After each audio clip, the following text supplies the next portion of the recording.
ឃើញបងប្អូនយើងអ្នកសតបដ្ឋានតេះឌីអភិធម្មតេះឌីសតបដ្ឋានតេះឌីជាពិសេសកម្មដ្ឋានវិបស្សនាខុសគ្នាកូនសេះបងប្អូនមើលខាងអភិធម្មឯកម្មដ្ឋានវិបស្សនាពេលខ្លះមានការចម្រុងចម្រាស់គ្នាដោយស្អីអត់បានសិក្សាពីគ្នាទៅវិញទៅមកតាមការពិតរបស់ព្រះសម្មាសម្ពុទ្ធទៅទាំងអស់ហ្នឹងក៏ប៉ុន្តែការសម័យនោះពុទ្ធប្រោះតាមបនិស្ស័យរបស់មនុស្សប៉ុន្តែបើយើងសិក្សាទាំងអស់បានយើងដឹងចុងក្រោយផ្លូវតែមួយឯងនៅក្នុងវិបស្សនាកម្មដ្ឋានក៏មានបញ្ចូលអភិធម្មដែរ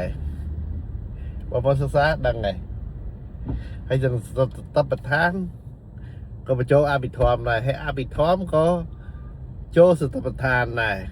ហើយចុងក្រោយទាំងសតបដ្ឋានទាំងអភិធម្មទាំងកម្មដ្ឋានវិបស្សនាចុងក្រោយមានអីហ៎ចម្រើនសតិដឹងគ្រប់ពេលចម្រើនសតិដឹងគ្រប់ពេលយើងសិក្សាទៅចុងក្រោយផ្លូវតែមួយឧទាហរណ៍ថាខ្ញុំទៅដាក់ទៅកៅផ្ទះអ៊ីខ្ញុំ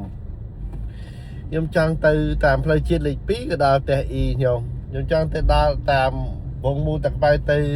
ត្រង់តាមស្អាងក៏ទៅដល់ផ្ទះអ៊ីខ្ញុំឃើញទេអញ្ចឹងបានន័យថាម៉េច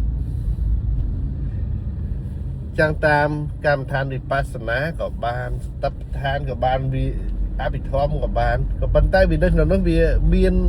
ដូចគ្នានឹងចម្រើនសតិដូចគ្នានឹងដោយអភិធម្មក៏ចម្រើនសតិចូលស្តបដ្ឋានដែរស្តបដ្ឋាន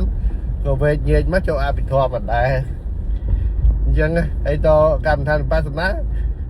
ក៏វាចូលអភិធម្មទៀតដែរចេតសិក52អីចឹងដែរធ្វើកិច្ចមិននេះធ្វើកិច្ចមិនអីចឹងដែរអញ្ចឹងគ្រាន់តែចេះបើសិនជាអភិធម្មវាស៊ីជម្រៅជាងគេតែបងប្អូនត្រូវដឹងថាស៊ីជម្រៅជាងគេពេលសិក្សាក៏វាយូរជាងគេក្នុងការចេះដឹងដែរតែសំខាន់អ្នកតាមបនិស្ស័យនៅខ្លះចូលចិត្តខ្លីជាងស្រួលជាងដោយកម្មដ្ឋានវិបស្សនាស្រួលជាងរៀនអភិធម្មអីចឹងឃើញសភៅក្រាស់អីចឹងទៅហើយរៀនទៅដូចជារៀននេះបន្តិចនោះស្ដាប់លោកគ្រូគូអេនស្កាគាត់បង្រៀនទៅគូអេនកាគាត់បង្រៀនទៅយើងពាក់ព័ន្ធមួយស្ដាប់ទៅពាក់ព័ន្ធបង្រៀនឲ្យសតិយើងតាមដានពាក់ព័ន្ធជាមួយកាយយើងមានកន្លែងណាដែលកើតឡើងអាការៈមិនឈឺកន្លែងហ្នឹងឲ្យសតិយើងមកតាំងនៅកន្លែងហ្នឹងហើយកន្លែងឲ្យវាតែងតែប្រែប្រួលហើយដល់ចាប់កម្មដ្ឋានទៅយើងធ្វើអីឲ្យដឹងធ្វើនឹងផឹកទឹកឲ្យដឹងផឹកទឹកចុងក្រោយចម្រើនសតិទៅទាំងអស់ហើយបងប្អូនយើងចង់ប្រាប់ថាកុំឲ្យឆ្លោះគ្នាខ្ញុំឃើញពីមុនមកខ្ញុំអត់បានសិក្សាខ្ញុំឃើញខាងកម្មដ្ឋានស្អប់ពួកអភិធម្មហើយពួកអភិធម្មក៏អត់ត្រូវមួយគោកម្មដ្ឋានវិបស្សនាហ្នឹងដែរតាមការពិតទៅចុងក្រោយខ្ញុំសិក្សាទាំងអស់ទៅចម្រើនសតិទាំងអស់ហ្នឹងមានអីទៅឆ្លោះគ្នាទៅអីធម្មតាបងប្អូនកុំជួនណាគ្រូយើងគាត់ចេះតែមួយតាមបនិស្ស័យរបស់គាត់យើងធ្វើជាកូនសិស្សគាត់កុំចោតនេះចោតនោះអីមិនអ្វីដែលសំខាន់សិក្សាខ្លួនឯងសិនដូចសេរីបុត្រអញ្ចឹងណាសេរីបុត្រសិក្សាដំឡងពីអាសាសិនជ័យសិក្សាហើយសួរសានជ័យមានតែប៉ុណ្្នឹងឯងជ័យថាមានតែប៉ុណ្្នឹងអស់ហើយអស់អញ្ចឹងសេរីបុត្រគឺមនុស្សឆ្លៀសអញ្ចឹងថាអូអត់សច្ចធម៌ត្រាស់ដឹងទៅអមតៈធម៌គឺអត់ឃើញទេបានតែប៉ុណ្្នឹងនៅតែវត្តដាក់ដែរវិជាអីផ្សេងអស់ហើយតជួបអសជិសេរីបុត្រសូមឲ្យអសជិសម្ដែងធម៌អសជិសម្ដែងធម៌ថាធម៌ទាំងឡាយកើតព្រោះមានហេតុតើតមានហេតុគ្រប់ទើបកើតឡើងគ្រាន់តែស្ដាប់ប៉ុណ្្នឹងសេរីបុត្របញ្ញាឆ្លៀសគាត់តែស្ដាប់តែកន្លះគាថា ត្រាស់ដឹងតាំងកន្លះទីគាថាតនដល់ចាប់មកគាថាដូចខ្ញុំនិយាយបែបចឹងបានន័យថាសម្រាប់ធរសោតាបណ្ណបុគ្គលតាំងពីនឹងមក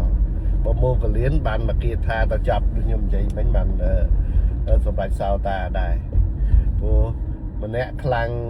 កូនសិស្សអាចារ្យសែនជ័យហ្នឹងសេរីបុត្រខ្លាំងខាងបញ្ញាមកលៀនខាងសិលសាស្ត្រចឹងតខែងថាសម្រាប់សោតាភ្លាមដឹងកធរនឹងល្អចង់ជួបព្រះសម្មាសម្ពុទ្ធសួរអសជីហើយបានមកត្រឡប់មកខែងសួរនៅណាឯណាចាំទៅតែមុនទៅជួបមកលៀនសិនជួបមកលៀនបានសម្ដែងធរនឹងប្រាប់ហើយបានទាំងពីរនាក់ហ្នឹងមកជួបអាចារ្យសែនជ័យដើម្បីប្រាប់ថាហៅអាចារ្យសែនជ័យដើម្បីថាធរត្រាស់ដឹងឃើញហើយទៅអមតៈធរឃើញហើយព្រះសម្មាសម្ពុទ្ធថា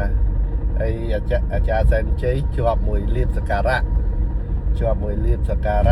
សួរតាំងទៅរៀនអីទៀតតែប៉ុណ្ណឹងគេគោរពបូជាមកកណើហើយឲ្យទៅរៀនអីទៀតឲ្យពីឲ្យសេរីបុត្រនឹងនៅហ្នឹងហើយហើយទៅនិយាយចុះនិយាយឡើងព្រោះសេរីបុត្រគឺកូនព្រាហ្មណ៍មហាសាលលុយទ្រព្យសម្បត្តិច្រើនណាហើយចង់បានតែអមតៈធរណាមកសំណាក់រៀនទៅចង់បានអមតៈធរដែរមានតែចង់បានគេយកមកថ្វាយនឹងណាតើអញ្ចឹងក៏និយាយបញ្យោច្រើនណាតចាសិនជ័យសួរតែឥឡូវមនុស្សល្ងងមនុស្សឆ្លាតណាច្រើនជាងតសេរីបុត្រថាមនុស្សល្ងងច្រើនជាងនៅលើលោកហ្នឹងបើមនុស្សល្ងងច្រើនជាងឯងមនុស្សឆ្លាតទៅមនុស្សឆ្លាតដូចគ្នាទៅគ្នាមនុស្សល្ងងណាទុកឲ្យគ្នានៅមួយមនុស្សល្ងងព្រោះមនុស្សល្ងងច្រើនជាងអញ្ចឹងបានសេរីបុត្រឲ្យមកលៀនថ្វាយអង្គមលាគ្រូទៅព្រះសម្មាសម្ពុទ្ធវិញហ្នឹងបាទ